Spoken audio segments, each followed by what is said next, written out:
Sean, let's have you go next. I will steal your seat.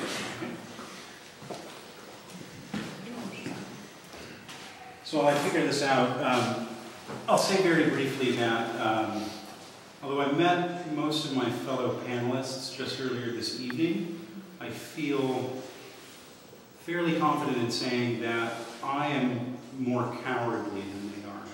Because I've run away from any association with Dungeons and Dragons in my heart. I've never wanted it talked about that way. And you know, in many artist talks that I've given, never once have I mentioned it. I've been horrified when it has come up. But you know, when Casey very generously and kindly asked me to participate, I had to, you know, I had to think of a way that I could talk publicly, comfortably about the fact that, yes, in fact, Dungeons and Dragons has had an influence on me in my work. But and since I have such a short time, I'll just say a couple brief things about that. But this is a drawing from a few years ago when I started a series of small ink drawings of portraits of demons. And you know, I was going to these grimoires, like the Goetia, from which this is an entry on Vepar. I'm not sure exactly about the pronunciation. You know, and I was reading these sort of capsule descriptions, and in some cases looking at, you know, sort of sad illustrations by Crowley, and then, you know, based on those, making these portraits. And you know, the thing I guess I want to say with regard to D&D is that I don't think it ever would have occurred to me to even seek out source material like this if I had not been exposed at a young age to the monster manual. And in fact, you know, it's sort of, while I was doing the scans for this presentation, I was really struck more than I would have thought by the similarity between a page like this from first edition AD&D Monster Manual and a page like this from, you know, an actual occult book. And in that way, I felt a little bit like, as ridiculous as it was, maybe the moral panic of the early 80s was more justified than I might have thought. At least, like, if I was some suburban mom and I saw that my kid had this and knew that it, you know, resembled actual occult material, it might be genuinely scary. And I wanted to talk very, very briefly also about the impact of D&D on a more recent project. So this is another drawing of mine. So a couple years ago, you know, I played D&D as a kid, and I pored over these books for hours and days and months and years. But I hadn't played it in probably 20 years until Tim Hutchings, who's also on our panel, ran a Dungeons and Dragons game a few years ago that I was fortunate to participate in, and that sort of rekindled my interest in it. And so after that happened, my books had been long lost, so I sort of hunted up on Amazon and eBay all of the books I used to have, and you know, started to put together games with other friends of mine. And so one of the games that I ended up being the dungeon master for, I was trying to think of an idea for an adventure. And what I ended up doing is going to the Fiend Folio and finding all of what I thought were the saddest, lamest, like the Alan Mirage here, right?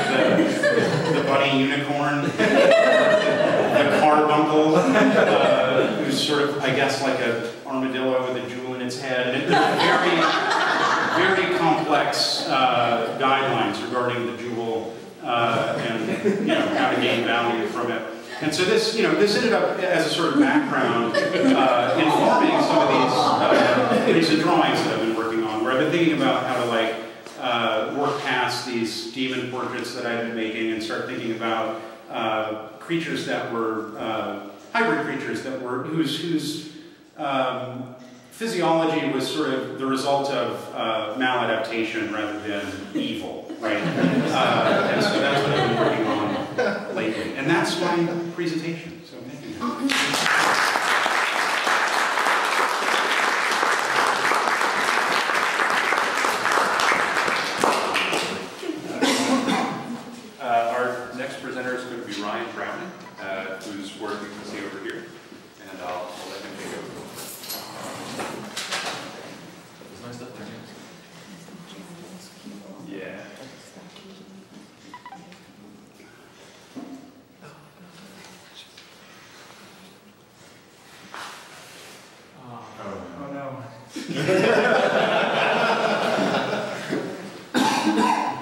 What I've learned is that if you drag it over to the icon, yeah.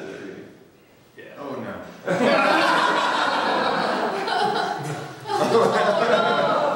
Even worse. Surprise is ruined. Not just the trackpad. I can put them in photos. Yeah. Drag him over. Oh. Yours is all it's set up. Do you have a PC at home? I mean, what's... I thought you were an artist. You all have Macs. Almost. I'm sorry, I don't have a laptop at home. Do you... So when I click on it, it alright, I'm going back. No, I can do it. Preview.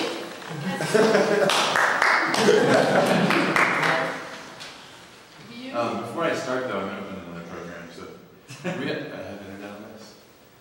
Yeah.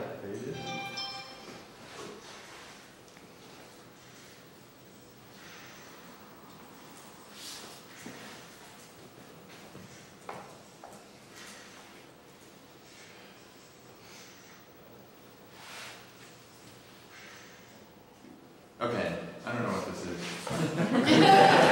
It looks like a fantasy map. When I was a youngster, I loved playing D&D, but I also was kind of introduced to D&D partway by my brother, who is 6 years older and kind of like the creepy older brother who stayed in his room and had all these awesome illustrations on his wall that I was just enamored with. But also through video games. I was really a big fan of the original Final Fantasy game on the NES, and kind of got into fantasy through those sources, through reading Tolkien, and I was really obsessive about virtual worlds, fake worlds, invented worlds, and I loved creating them. So I had this book at home where I'd like make up new alphabets, kind of like Tolkien's Elven script and things like that, and I think this would have made me a pretty good dungeon master or game master, the person who actually runs the Dungeons and Dragons game, but I was incredibly shy and still kind of am. So I would sort of create all this material, never use it, and I started to think back to the desire and that kind of really strong interest I had to create this world, and kind of this idea that you could make a map and suggest the world is there, and start, as you write a story about it, it becomes a more real manifestation of your imagination, or possibly this place that you could escape to. See, can I do full screen?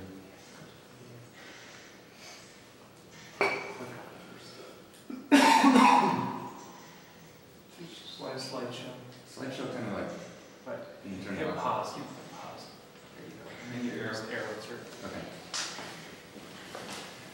So this is a piece I made a couple of years ago. I guess it's a couple of years ago, of a giant map, and I forgot to bring a close-up. This map is about 10 feet wide, and it's made of a cut-up atlas. And so this was my sort of new creation of the Earth, by taking everything there was and reassembling it into this new kind of fantasy Pangea. All of the cities are still there, but they're just sort of scattered in new places. And I started with these projects that were more conceptual or more sculpture related at the time. Things that I do now are mostly painting. But at the time I was thinking a lot about creating spaces, inventing characters, or sort of taking things from this virtual or imagined space and trying to make them as real as possible. So this is an avatar kind of sculpture, like a 3D wireframe. It's made out of wooden strips, and it's a life-size polar bear. So you can't really see it too well.